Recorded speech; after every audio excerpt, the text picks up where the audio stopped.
दोस्तों नमस्कार। दोस्तों नमस्कार। पाकिस्तान यूएस के कहने पे इंडिया से वार करना चाहता है, क्योंकि ट्रंप चाहते हैं कि इंडिया पाकिस्तान का वार हो। जो आदमी ये कहता है कि यहाँ पे वार रोकना चाहता हूँ, वो चाहते हैं इंडिया पाकिस्तान का वार हो। और इसी पे ट्रंप लगे हुए हैं, क्योंकि उनकी बड़ी इंसल्ट लग रही है उनको कि उनकी बात कोई सुन नहीं रहा, उनकी बात कोई मान नहीं रहा। इंडिया इंडिपेंडेंट हुआ था 15 अगस्त 1947 को। हमारी कंट्री पे करीब करीब 200 साल तक ब्रिटिश ने रूल किया। पाकिस्तान कभी इंडिपेंडेंट नहीं हुआ, पाकिस्तान इंडिया से अलग हुआ। हमने उसको जगह दे दी कि आप जाइए बसिए यहाँ पे, और जगह ये दे दी क्योंकि जितने भी पाकिस्तानी है मुस्लिम है, और पाकिस्तानी मुस्लिम इसलिए है कि उनको जब यहाँ पे इस्लामिक रूल था, यानी कि जब यहाँ पे इस्लामिक रूल चल रहा था कंट्री के, यानी कि जब कंट्री के अंदर इस्लामिक रूल था, तो ये लोग कन्वर्ट हो गए थे इस्लाम के अंदर। और आज ये इंडिपेंडेंट नहीं हुए। पहले ये ब्रिटिश के गुलाम थे, आज ये गुलाम है अमेरिका के। अमेरिका के कहने पे काम करते हैं, अपनी कोई थिंकिंग नहीं है। और इसी पे आज बात करेंगे कि अमेरिका चाहता है कि इंडिया पाकिस्तान का वार हो, उसको यूज कर रहे हैं मुनीर को, और पाकिस्तान के जो पॉलिटिशियन उनको यूज कर रहे हैं इंडिया के खिलाफ वार लड़ने के लिए। और इसी इशू पे बात करते हैं, हमारे साथ बैठे उदय शंकर पानी जी, इसी पे चर्चा करेंगे। जानी मानी हस्तियां, आप जानते हैं इनको, बॉलीवुड के लोग तो जानते हैं, उसको छोड़ करके ये जो इनका इंटरेस्ट है वो है पाकिस्तान, चाइना और अमेरिका। इन पे बहुत इंटरेस्ट है इनको। पॉलिटिक्स भी जानते हैं, जो फॉरेन रिलेशन है उसको भी समझते हैं, और जो स्ट्रेटेजिक रिलेशन है उनको भी बड़े अच्छे समझते हैं। उदय शंकर पानी जी, जो इस टाइम पे अमेरिका चाहता है इंडिया पाकिस्तान का वार हो, इस पे आप क्या कहेंगे? सर, एक तो पाकिस्तान की इंडिपेंडेंस डे 14 अगस्त की शुभकामनाएं। और मैं उम्मीद करते हैं कि शायद पाकिस्तान का यह आखिरला इंडिपेंडेंस डे हो, और इस एक ही साल के अंदर ये बर्बाद हो जाए, टूट जाए, वो तभी ये पाकिस्तान की प्रॉब्लम बंद होगी। क्योंकि ये जो देश बना है नफरत पे बना है, इन लोगों के दिल में नफरत है। तो जो मुनीर, फील्ड मार्शल मुनीर ने जो बोला बिल्कुल सही बोला उसने कि भैया ये हम लोग बिल्कुल अलग है, हमारी सोच अलग है। और लेकिन ये है कि अगर मुनीर का भी अगर थोड़ा बैकग्राउंड चेक करें तो पता लगेगा कि उसके ग्रैंडफादर का नाम फला चौधरी था, या फला चौहान था, या फला पंडित था। ये कन्वर्ट लोग होते हैं, ये कन्वर्ट सबसे ज्यादा डेंजरस होते हैं, और इनके अंदर सबसे ज्यादा नफरत रहती है। तो चलिए सर, इनको कोई बात नहीं। अभी तक तो क्या हो गया, अभी तक तो ये चाइना की सुन रहे थे। अभी तक चाइना बांग्लादेश और पाकिस्तान को इकट्ठा कर रहा था हिंदुस्तान के अगेंस्ट। लेकिन अब ग्लोबल सिनेरियो थोड़ा चेंज हो गया। अभी चाइना फेवर में हो रहा है इंडिया के, और अमेरिकन मियाँ फिर एकदम वो खाली कुर्सी पड़ी थी उसके अंदर जाके बैठ गए। बैठ के वो गोद के ऊपर उन्होंने बिठा दिया ये फील्ड मार्शल को। उसको बिठा के बोला, भैया तू गालियां दे हिंदुस्तान को, तू इनसिक्योर कर, तू कोशिश कर डराने की। हिंदुस्तान कहाँ डरने वाला है सर। आज हमारी शेयर मार्केट आज एब्सोल्युटली सेफ है, और आज एक इंटरनेशनल बॉडी है, उसने कहा कि इंडिया की इकोनॉमी वेरी स्टेबल, बहुत ही स्ट्रांग जा रही है आके। तो हमें किसको घबराने की जरूरत नहीं sir. We have a great leader call Modi. वो सारी नजर रख रहा है और he is doing the needful. And हमें कुछ ये इनकी ये जो हुलबाजी, ये गीदड़ भक्ति कहते हैं शायद इसको, जो भी, तो उससे कोई डरने की मतलब कुछ चांस ही नहीं है सर। और इनको पता है कि हिंदुस्तान का अगर सिर वापस गर्म हो गया तो हमारी खैर नहीं। तो I think we are in a very commanding position right now, there is nothing. और अमेरिका के जो टैरिफ वगैरह जो लगे, कुछ फर्क नहीं पड़ा है हिंदुस्तान के ऊपर। हाँ, थोड़े जो हमारे ट्रेडर्स हैं they are feeling the heat.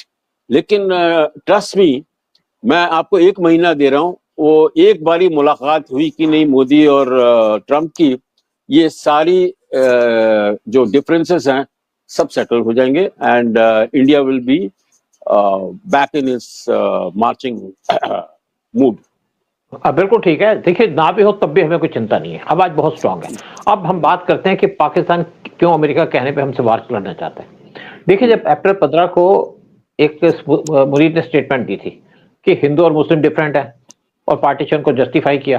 बिल्कुल ठीक बात है, हम तो चाहते थे जो गंद है वो चला गया पाकिस्तान के अंदर, लेकिन हमें चिंता ये थी कि उनको जो जमीन देती नेहरू ने, इवन लाहौर हमारे पास होना चाहिए था, इवन चिटागोंग हिल्स जो बांग्लादेश के पास अंदर है वो हमारे पास होना चाहिए। बहुत से एरिया से जहाँ पे हिंदू मेजोरिटी में थे वो हमारे पास होना चाहिए था, लेकिन नेहरू की गलतियां उसको भुगत रहे हैं। और लेकिन जो स्टेटमेंट आई थी उसका एक पर्पस था, हिडन एजेंडा था उसका, उसके पीछे इंडिया को थ्रेट कर रहा था। उसके एक वीक के बाद यानी कि 22 अप्रैल को एक अटैक कर दिया गया इंडिया के ऊपर पहलगाम के अंदर, जहां पे 26 हिंदुओं को मार दिया गया सिलेक्टिवली। और उससे एक वीक पहले यानी कि जब स्टेटमेंट आई थी आसिफ मुनीर की, तो उससे एक हफ्ता पहले एक यूएस की हाई लेवल डेलीगेशन गई थी पाकिस्तान के अंदर एक डील फाइनलाइज करने के लिए। बलूचिस्तान के जो मिनरल रिच है वहां पे वो कब्जा करना चाह रहे थे, और उन्होंने कहा भाई आप हमें दे दो और आप इंडिया को धमकी दो, हमारा पर्पस सर्व हो गया। तो मुनीर ने धमकी दे दी थी, लेकिन जब इंडिया पे अटैक हुआ अप्रैल 22 को, तो उसके बाद मई 7 को इंडिया ने रिटेलिएट किया, ऑपरेशन से दूर किया, और जो 9 उनके टेररिस्ट कैंप थे उनको डिस्ट्रॉय कर दिया, 9 उनके एयर बेसिस से उनको डिस्ट्रॉय कर दिया, और 3 उनके जो मिलिट्री के बेसिस थे उनको भी बड़ा डैमेज पहुंचाया।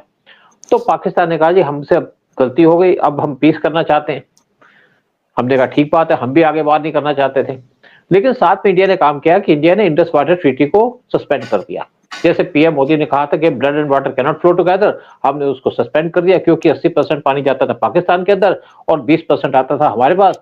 नेहरू जी तो बहुत जनरस थे, उनका बहुत प्यार था पाकिस्तान की तरफ, और उसी तरीके से राहुल गांधी का भी बहुत प्यार है पाकिस्तान की तरफ। मजबूरी है sir, he is a paid servant of America and Pakistan. उसको तो वो करना जो उसको सोरोस लिख के दे रहा है या पाकिस्तान का कोई आदमी राइटर लिख के दे रहा है, he is just following orders. लेकिन उसके बाद इंडिया ने जो चेनाब रिवर का पानी था उसको डाइवर्ट करना शुरू कर दिया, और बहुत जल्दी वो पानी आ जाएगा पंजाब, हरियाणा और दिल्ली के अंदर, साथ में हिमाचल को पानी मिलेगा। हमारी जो कमियां थी काफी पूरी हो जाएंगी। लेकिन ट्रंप ने आसिफ मुनीर को दोबारा से बुला लिया यूएस के अंदर, 2 महीने में उनकी सेकंड विजिट थी, और वहां पे बुला करके जब मुनीर गए तो उन्होंने इंडिया को न्यूक्लियर थ्रेट दे दिया कि हम तुम्हारे पे न्यूक्लियर बम फेंक देंगे। जबकि यूएस के अंदर बैन है कि आप इस टाइप पे थ्रेट नहीं दे सकते, न्यूक्लियर थ्रेट नहीं दे सकते, फिर भी उनको यूएस से सेफ पाकिस्तान भेजा गया, क्योंकि जो थ्रेट दिया था वो अमेरिका के कहने पे दिया था, यानी कि ट्रंप के कहने पे। लेकिन हमने उसको लाइटली लिया, ज्यादा उस पर ध्यान नहीं दिया, लेकिन उसका जब जवाब देना होगा तो दे देंगे। साथ उन्होंने इंडिया के मुकेश अंबानी उनको टारगेट कर दिया, क्योंकि वो एक सिग्नल था कि इंडिया के इकोनॉमी को टारगेट करना चाहते हैं। उसका भी जवाब उनको बहुत जल्दी मिल जाएगा। साथ उन्होंने ये भी कहा कि ईस्ट से हम एंटर करेंगे, यानी कि बांग्लादेश की तरफ से एंटर करेंगे और इंडिया की जो सेंसिटिव जगह उसको डिस्ट्रॉय कर देंगे। यहाँ तक तो ठीक है। फिर जैसे वो भी कहा कि जो आपका इंडस स्ट्रीट वाटर ट्रीटी है और जो डैम बना रहा है इंडिया, जब डैम पूरे हो जाएंगे तब हम उनको तोड़ेंगे। भाई तोड़ना तो अब तोड़ लो, तुमने 600 मिसाइलें फेंकी ऑपरेशन सिंदूर के टाइम में, और यहाँ 7 में ड्रोन्स फेंके, तो क्या हुआ? कोई घुसा इंडिया के अंदर? क्या तुम्हारा कोई दोबारा से मिसाइल इंडिया अंदर घुसेगी? हमारे पास डिफेंस सिस्टम बहुत स्ट्रांग है। हमारे पास जो S-400 है उसकी 2 रेजिमेंट बहुत जल्दी इंडिया के अंदर आ रही है, और 2 रेजिमेंट और ले रहे हैं S-500 की। हम अपनी स्ट्रेंथ को पूरा कर रहे हैं, और इंडिया के अंदर डिफेंस सिस्टम को बहुत ज्यादा प्रोग्रेस किया जा रहा है, डेवलप किया जा रहा है। बहुत सी मिसाइलें बनाई जा रही है ताकि पाकिस्तान को अगली बार सबक सिखाया जाए। उसके बाद जो इनके फॉरेन मिनिस्टर थे बिलावल भुट्टो, उन्होंने धमकी दे दी कि अगर आप पानी रोकोगे तो हम आप पे वार कर देंगे। भाई पानी तो हमने रोक दिया, वार करना है तो करो। पहले कहा था कि अगर पानी रोकोगे तो खून की नदियां बह जाएगी। भाई नदियां बहा लो, नदी तो तुम्हारी तरफ जाएगी, तुम्हारी खून बहेगा, तुम्हारी नदी में जाएगा, तुम्हारा पानी बढ़ जाएगा, कर लो इसके ऊपर। लेकिन उसके बाद इनके प्राइम मिनिस्टर शहबाज शरीफ वो भी बिल से बाहर आ गए। बिल से बाहर आकर के उन्होंने इंडिया को थ्रेटन कर दिया कि अगर आप इंडस पानी को रोकोगे तो हम आपसे वार कर देंगे, लड़ाई हो जाएगी शुरू। भाई वो तो हमने रोक दिया, अनाउंस भी कर दिया, इंडस वाटर ट्रीटी को सस्पेंड कर दिया। कभी हम पानी रोक देते हैं, कभी ज्यादा पानी भेज देते हैं, तो तुम वार क्यों नहीं करते? करो तो सही, हिम्मत तो करो। लेकिन ये गीदड़ भविष्य से कोई फर्क नहीं पड़ेगा। फिर इनके यूएस ने पाकिस्तान को और सपोर्ट कर दिया। उन्होंने कहा जब बलूचिस्तान है, जो उनका BLA है, वो एक टेररिस्ट ऑर्गेनाइजेशन है, और साथ में जो मजीद ब्रिगेड है BLA की, वो भी टेररिस्ट ऑर्गेनाइजेशन है। आप एक टेररिस्ट कंपनी की, जो टेररिस्ट कंट्री है, उसके खिलाफ अगर कोई खड़ा होता है लड़ाई करने के लिए तो उसको टेररिस्ट कह देते हो। पाकिस्तान जो टेररिस्ट है उसको आप सेफगार्ड करते हो। तो ये तो अमेरिका की जो डबल पॉलिसी है। वैसे जो अमेरिका की पॉलिसी, वो कहते हैं हम डेमोक्रेसी को सपोर्ट करते हैं, लेकिन यहाँ पे जो उनके डेमोक्रेटिकली इलेक्टेड लीडर थे इमरान खान, उसको जेल में रखा हुआ है। और अगर आप डेमोक्रेसी में बिलीव करते हो तो पाकिस्तान के शहबाज शरीफ को बुलाइए, उनके आर्मी चीफ को क्यों बुला रहे हो? फिर इन्होंने एक और घटिया से हरकत कर दी। इन्होंने जो इंडियन हाई कमीशन है उसके अंदर पानी रोक दिया, गैस रोक दी, और साथ में जो उनके घर पे लोग रहते हैं, जहाँ पे घर है उनके, वहाँ पे भी पानी रोक दिया, गैस रोक दी। और इंडियन हाई कमीशन के लोग इस टाइम पे बहुत परेशान है वहाँ पे, क्योंकि उनके पास ना गैस है ना पानी है। और इवन जो वेंडर्स हैं या छोटी-छोटी दुकानें हैं, वहाँ से भी कह दिया कि आप इनको ना गैस दोगे ना पानी दोगे, इवन कोई सामान ना बेचो। यानी कि अगर कोई नमक खरीदने भी बाहर जाता है तो उसका नमक खरीदने की परमिशन नहीं दी जाती। यानी कि दुकानदार मना कर देता है, क्योंकि वहाँ पे कंट्रोल शहबाज शरीफ का नहीं है, वहाँ पे कंट्रोल है पाकिस्तान की आईएसआई का, या वहाँ पे कंट्रोल है पाकिस्तान की आर्मी का। और फिर एक इंडिया के अंदर एंट्री करनी शुरू की एलओसी से, मिलिटेंट को घुसने की कोशिश की गई मिलिटेंट के द्वारा जम्मू एंड कश्मीर में, और उनको पाकिस्तान की आर्मी ने सपोर्ट किया और फायरिंग कर दी। इंडिया ने रिटेलिएट किया और ये जो मिलिटेंट आ रहे थे वो वापस चले गए। तो इस टाइम पे जो यूएस का प्लान है वो है कि इंडिया पाकिस्तान का वार हो। लेकिन क्यों चाहते हैं ट्रंप कि दोनों का वार हो? क्योंकि ट्रंप चाहते हैं कि अगर वार होगा तो एक तो ये वार को लंबा खींच देंगे, लंबा खींचेंगे तो इंडिया परेशान होगा, क्योंकि जो हमारे मेन सपोर्टर है रशिया, वो भी वार में लगा हुआ है, इसराइल के साथ भी वार चल रहा है, तो हमें दिक्कत होगी। और दूसरी तरफ ये पाकिस्तान को आर्म्स एमुनिशन देकर के सपोर्ट करेंगे, इंटरनेशनल सपोर्ट भी दे देंगे। ट्रंप को पता है अगर इंडिया ने अटैक किया तो ट्रंप कुछ नहीं कर पाएंगे। 71 का जब वार हुआ था तब भी अमेरिका ने पूरा सपोर्ट किया था, ब्रिटेन ने सपोर्ट किया था, पूरे यूरोप ने सपोर्ट किया था, फ्रांस ने सपोर्ट किया था, जर्मनी ने सपोर्ट किया था, इवन गल्फ कंट्री ने सपोर्ट किया था। लेकिन तब भी वार हार गए। इन्हें तो अपनी 7th फ्लीट भेज दी थी इंडिया के बे ऑफ बंगाल के अंदर, लेकिन रशियन सबमरीन उस टाइम पे खड़ी थी हमारे समुद्र के अंदर, ऊपर आ गई, उनको देख के भाग गए, क्योंकि अमेरिकन बेसिकली डरपोक है। वियतनाम में इन्होंने कैसे मार खाई आप जानते हैं, किस तरीके से अफगानिस्तान में इनकी पिटाई हुई है, वहां से भाग गए। अब आप बोलिए, फिर मैं बोलता हूँ। सर दो बातें, एक तो पाकिस्तान को हमें अंडर एस्टिमेट नहीं करना चाहिए। उनकी जो मेन स्ट्रेंथ है वो स्ट्रेंथ है हुलबाजी।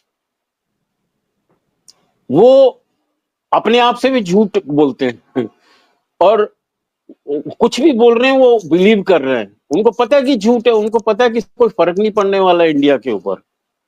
वो तो वो है। और सर ये एक बात मैं बार बार बोलता आ रहा हूं और आप देख लीजिएगा इन नियर फ्यूचर आपको पता लगेगा कि पाकिस्तान का इस्लामिक कंट्रीज का सबसे बड़ा दुश्मन है Donald Trump. He hates them. ये इसने खाली ड्रामा किसी मजबूरी में क्रिएट किया है और इनको बुद्धू बना रहे हैं। एक झटके से आसिफ मुनीर और या आसिफ मुनीर तो मुझे लगता है कि मेंटल हॉस्पिटल से भागा हुआ आदमी है। उसकी संतुलन ही नहीं है उसका, कुछ भी क्या बोल रहा है जाके वो कहीं का कहीं कुछ वो अपनी सर एक सेकंड, पाकिस्तान में आज आग लगी हुई है उसके स्टेटमेंट के ऊपर। उसने जो बोल दिया ना कि our country is a garbage truck, तो आज पाकिस्तान वाले उसके ऊपर केसेस कर रहे हैं और उसका भी फॉरेन में कहीं उसका प्रेस कॉन्फ्रेंस होने वाला, पूरी प्लानिंग है कि वहां जाके जूते फेंकेंगे उसकी तरफ। अब ये तो उनके आर्मी चीफ का ये he is basically a mental guy. उसको बिल्कुल पप्पू की तरह, हमारे बिल्कुल राहुल गांधी की तरह है। उसको लगता है कि मैं थोड़ा फनी हो रहा हूं, मैं कॉमेडी कर रहा हूं जाके, मैं ऐसे स्टेटमेंट देके। तो he is like the definitely अगर हमारा एक छोटा पप्पू है तो बड़ा पप्पू पाकिस्तान का आसिफ मुनीर है। बोलिए सर। भाई लेकिन उससे बड़ा पप्पू तो वहां बैठा है अमेरिका के अंदर। देखो जो ट्रंप की स्टेटमेंट दे रहे हैं उसको हम लाइटली नहीं ले सकते। ट्रंप जो काम कर रहा है हमें उससे परेशानी हो रही है। ट्रंप जैसे हमारे पे टैरिफ लगा रहा है उससे रिलेशन खराब हो रहे हैं। ट्रंप जिस टाइप की स्टेटमेंट दे रहा है, जिस तरीके से पाकिस्तान को उकसा रहा है, अगर इंडिया ने रिटेलिएट कर दिया तो वार हो गया, जो इंडिया करना नहीं चाहता, क्योंकि वार के लिए हम पूरे तैयार नहीं है। अगर पूरा वार हो गया, अमेरिका ने उसको सपोर्ट करना शुरू कर दिया और साथ में जो दूसरी कंट्री है टर्की और चाइना ने सपोर्ट कर दिया, तो हमारे लिए मुश्किल हो जाएगा। रशिया जो इस टाइम पे वार लड़ रहा है यूक्रेन के साथ, वो वार सिर्फ यूक्रेन के साथ नहीं लड़ रहा, वो वार लड़ रहा है नाटो कंट्रीज के साथ, क्योंकि NATO countries billions of dollars के इक्विपमेंट दे रहे हैं। आज जो वार लड़ा जाता है वो टेक्निकल चीजों पर लड़ा जाता है। वार जो लड़ा जाता है उसके पास आप एमुनिशन होने चाहिए, आपको इंटेलिजेंस मिलनी चाहिए, सैटेलाइट से आपको पूरे डिटेल मिलनी चाहिए। उस वार के तभी फायदा होता है। और जो लोग सोच रहे हैं कि रशिया यहाँ पे वार जीत नहीं पा रहा, जीत इसलिए नहीं पा रहा या पूरा कंट्रोल इसलिए नहीं कर पा रहा कि वार सिर्फ यूक्रेन के साथ नहीं है, वार है नाटो कंट्रीज के साथ। तो इंडिया इस टाइम पे वार नहीं चाहता। जिस टाइम पे आप देखिए हमारे जो अपोजिशन के लीडर थे कहते हैं आपने जब ऑपरेशन सिंदूर किया था तो आपने पूरा क्यों नहीं किया। वो चाहते थे कि इंडिया पाकिस्तान से वार लड़े और इंडिया फंस जाए, और इंडिया फंस जाएगा तो इंडिया के लिए मुश्किल हो जाएगी, इकोनॉमिक डिफिकल्टीज आ जाएंगी। और उसका फायदा उठाना चाहता था पप्पू और आपका अखिलेश यादव। क्योंकि ये तो किसी फॉरेन कंट्री के एजेंडे पे काम करते हैं, अपना इनका एजेंडा नहीं है, क्योंकि ये इनको पता है कि ये इलेक्शन में जीत नहीं सकते और इसी तरीके से इनडायरेक्ट तरीके से पावर में आना चाहते हैं, यानी कि इंडिया को पाकिस्तान से वार हो जाए और हम वहाँ उलझ जाएं और ये आकर के बजे उठाएं। क्योंकि आज का जो वार है बड़ा टेक्निकल वार है। जैसे आपके जितने भी डिफेंस सिस्टम है उनको एक सिस्टम के अंदर इंटीग्रेट किया जाता है और कोई भी मिसाइल कहीं से आती है तो वो देखते हैं कि किसको यहाँ पे काम करना है, उसी पे काम किया जाता है, उसी मिसाइल वो वहां पे काम करती है, चाहे आपका आकाश सिस्टम हो, चाहे S-400 हो, चाहे आपके दूसरे डिफेंस सिस्टम हो। क्योंकि इंडिया के पास 13 डिफेंस सिस्टम है जिसपे इंडिया काम कर रहा है और सबके सबको इंटीग्रेट किया हुआ था एक सिस्टम के अंदर, और इसी तरीके से हम नेवी को भी इंटीग्रेट कर रहे हैं। तो वार आजकल टेक्निकल है। सिर्फ आपका वार ये नहीं कि आपने बंदूक चला दी, जैसे 71 का वार था कि आपने गोलियां चला दी, बम चला दिए, आपने प्लेन फेंक दिए, लेकिन आज वार डिफरेंट हो चुका है, ड्रोन्स का वार आ चुका है। यूक्रेन इस टाइम पे 4 मिलियन ड्रोन्स बना रहा है अब यूएस को, रशिया को परेशान करने के लिए, और उसको पूरी सपोर्ट मिल रही है जर्मनी से, ब्रिटेन से और बाकी कंट्री से। तो इंडिया इस टाइम पे वार नहीं चाहता, लेकिन लिमिटेड वार लड़ सकते हैं हम, और अगर वार एक्सपैंड हो गया तो हमारे लिए मुश्किल हो जाएगी। यही फायदा उठाना चाहते पप्पू, और साथ में फायदा उठाना चाहता है अखिलेश यादव, क्योंकि इनको देश से तो लेना देना नहीं, इनको देश से कोई प्रॉब्लम भी, इनको देश से प्रॉब्लम है, इनको प्रॉब्लम है कि इनको गद्दी मिल जाए और गद्दी मिलके पूरा कंट्रोल करे, इनको पावर मिल जाए, पैसे खाए, क्योंकि ये लोग झुग्गी झोपड़ी वाले। हाँ, ये अखिलेश यादव झुग्गी झोपड़ी में रहा करता था, उसी तरीके से लालू यादव, उसका भी ये स्टेटस था।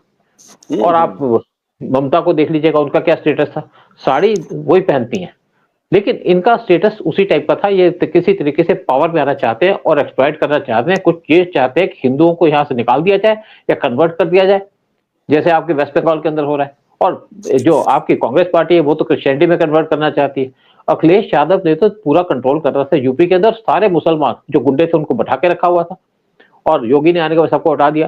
लेकिन इंडिया चाहता है कि यहाँ पे वार ना हो, और मोदी का इंटेंशन है कि यहाँ पे जो वार हो, जो भी सिचुएशन हो, वहां पे हम जीते, हम इन्वॉल्व ना हो, ताकि हम अपनी प्रोग्रेस कर सकें, डेवलपमेंट कर सकें, लोगों को फायदा उठा सकें। और इसीलिए इंडिया अवॉइड कर रहा है, और ट्रंप ये चाहते हैं इंडिया वार में उलझ जाए, उनका सामान बिकेगा, साथ में इंडिया को दबा पाएंगे, इंडिया को एंगेज करेंगे, फिर कहेंगे मैंने वार रुकवा दिया, और इसी को इंडिया अवॉइड कर रहा है। No, I think there is nothing to fear, sir. India is fully prepared और India technical ground पे काफी आगे है, beyond the imagination of other countries, and I'm sure आपको बहुत जल्दी हमारे ट्रम्प भैया का असली रूप नजर आएगा, जो देखना बहुत होशियारी से और चालाकी से पाकिस्तान को टोटल बर्बाद कर देगा। बस एनीवे, जय हो हमारे ट्रम्प भैया sir. I think we had a nice programme, और आप ये हमारे प्रोग्राम का जो मैसेज देना वो दे दीजिए सर। आप लोगों से रिक्वेस्ट करेंगे कि इस चैनल को सब्सक्राइब कीजिएगा और वीडियो को शेयर कीजिएगा। आप हमारे वीडियो को सब्सक्राइब करेंगे, शेयर करेंगे, और हमारा वीडियो प्रमोट होगा, चैनल प्रमोट होगा, तो हम और बेटर वीडियो बना पाएंगे, टेक्निकल सपोर्ट ले पाएंगे, और स्टाफ को रख पाएंगे अपने पास, ताकि हम अच्छे अच्छे वीडियो बनाएं, लोगों को नॉलेज। हमारा पर्पस है कि लोगों को एजुकेट करना, लोगों को अच्छी नॉलेज देना, लोगों को बेकार तरीके से इंफॉर्मेशन देने का हमारा कोई इंटरेस्ट नहीं है। और हम बात करते हैं नेशनल इंटरेस्ट की, नेशन की, फॉरेन पॉलिसी की, इंडिया के जो डिफेंस की प्रोडक्शन है उस पर बात करते हैं, या हम बात करते हैं नेशनल इश्यूज की। जय हिंद, जय भारत। जय भारत सर, और हिंदुस्तान के 15 अगस्त इंडिपेंडेंस डे के लिए सबको शुभकामनाएं। जय हिंद, जय हिंद, जय भारत।